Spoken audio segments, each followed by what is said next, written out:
Greetings, everyone. The peace of Yahweh be with each and every single one of you, and welcome to another episode of Seeds of the Witness. So, with everything taking place today, all of the tragedies and all of the turmoil, there's always one scripture that comes to my mind in the midst of it all. And I'd like to start off with that today as we pick back up on the subject of the 7 last plagues. And this ties in to a person might never think so without it being pointed out, right? Pointed out, which is even though that can be kind of offensive, pointed out in speech, that is, and in teaching by the teacher, by someone inspired to teach. And therein is the benefit and the value of having an inspired teacher or Father Yahweh, because without it, a person will continually miss the point, miss points and miss the point, without having someone to point it out. And that's one of the greatest lessons now that's being taught to mankind, is what takes place, the consequences associated with giving in to all of the jealousy and all of the envy, and sometimes the pride, and not wanting a teacher to point things out, not just in prophecy, but morally, to one, the sting sometimes that it might have because of our carnality and so forth. But if it was not there, if it was taken away, then what will be the case? And this is what was being spoken of here. I believe it's in Proverbs chapter 29 and verse 18 here. It says, where there is no prophetic vision, the people perish. Prophecies, but it's not until they're actually fulfilled that we see the significance of them and see everything that's involved with it, and then it makes sense to be loosened of restraint, like where there's no prophetic vision, where you don't have the inspired teacher who just outside of something formulaic because it's been assigned and given to a person, it's your job to teach today, that kind of thing. The kind of teacher that moves people, not an emotional kind of thing so much and only, but it's what takes place when the message is coming forth through inspiration, that it is also inspiring to others. And the whole inspiration having to do with how it lands and how it moves inside of a person while it's being delivered, So you just know that it's truth and everything that comes behind that, so that we are all today the seeds of the witness, the ones who have been faithful, even still now, though he rests. And all of that represented the power of the fact that he was indeed a prophet, an inspired teacher of Yahweh. And there's just something that comes along with that. And when that's gone, when it's taken away, it just doesn't produce the same desire towards aspiring for righteousness and aspiring for right living, and wanting to restore and to renew one's mind with the word of Yahweh as occurs when that is present. So part of the word says, where there is no prophetic vision, the people perish or are made naked, right? Because that ties into something else that we have been covering here, having to do with the 7 last plagues, here a little and there a little.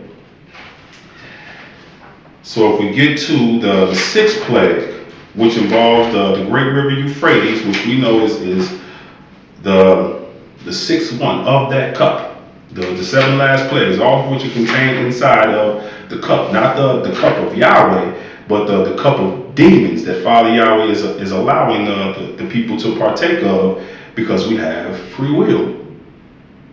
All right? So it's, once again, here a little and there a little, but you can't partake of the cup of Yahweh and the cup of demons, remember? So it's 2 cups.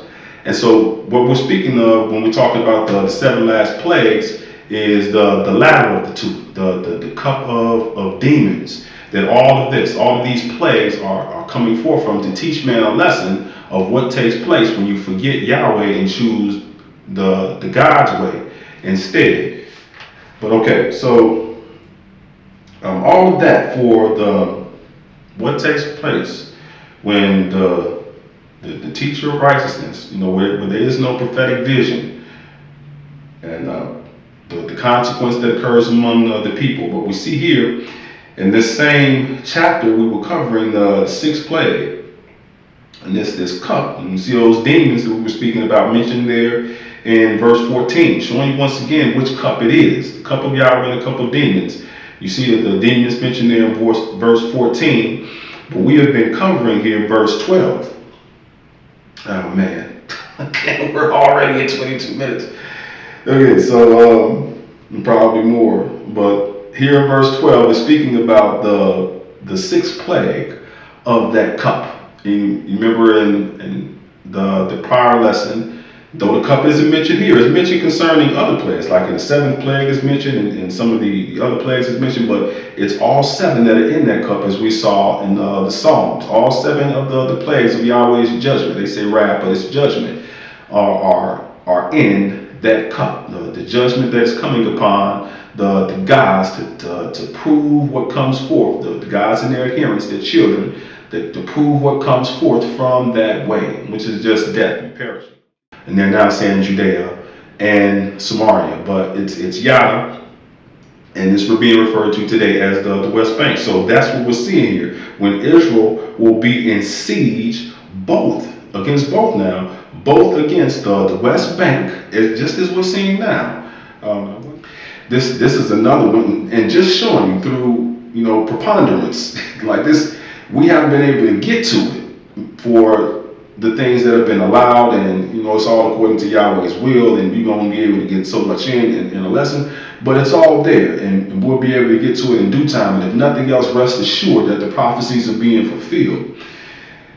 This one is from Al Jazeera. It says West Bank under siege. West Bank under siege. When they will be in siege, this came out in August. West Bank under siege, expansion and escalation. That's what it's all about. They're escalating the conflicts, and in so doing, they're taking land. They're expanding the borders of Israel, just like the prophecy said they would, and just like the prophets prophesied, just like the prophet prophesied that they would be in this time period. Speaking about the one of the two prophets spoken of in the book of Revelations, the two witnesses, the last days anointed witness, Israel Hawkins, who was laying all of this out and speaking about it long before it became as popular as it is now in media coverage and out front, where you can just see it plainly. He was talking about it even then, and it's now starting to materialize.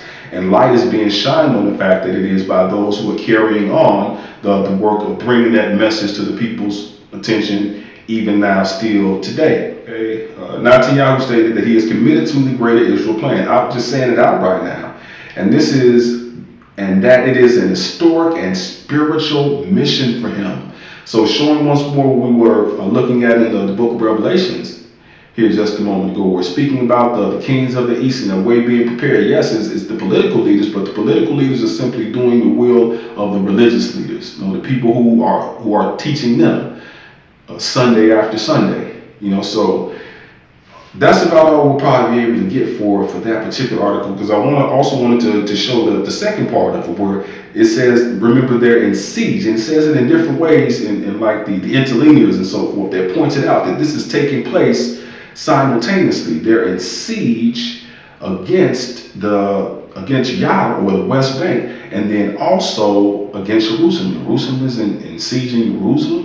Jerusalem is siege in Jerusalem. Well, you have to know the details of it to know that today they have control, like legitimate control anyway, legal, internationally recognized as legitimate control of a portion of Jerusalem. But there is another portion of it that is supposed to be under the authority of other people. It's supposed to be the possession of other people, of the Palestinians, and that's East Jerusalem.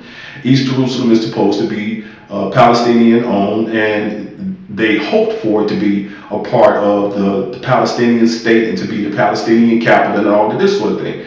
But Israel is going for, and has been for quite some time, going for East Jerusalem as well. So they're in siege to take the West Bank, just like we've seen in those articles, not having to just be able to discern it prophetically, which is great and trumps anything else. But in their own language. they're saying is much deadly.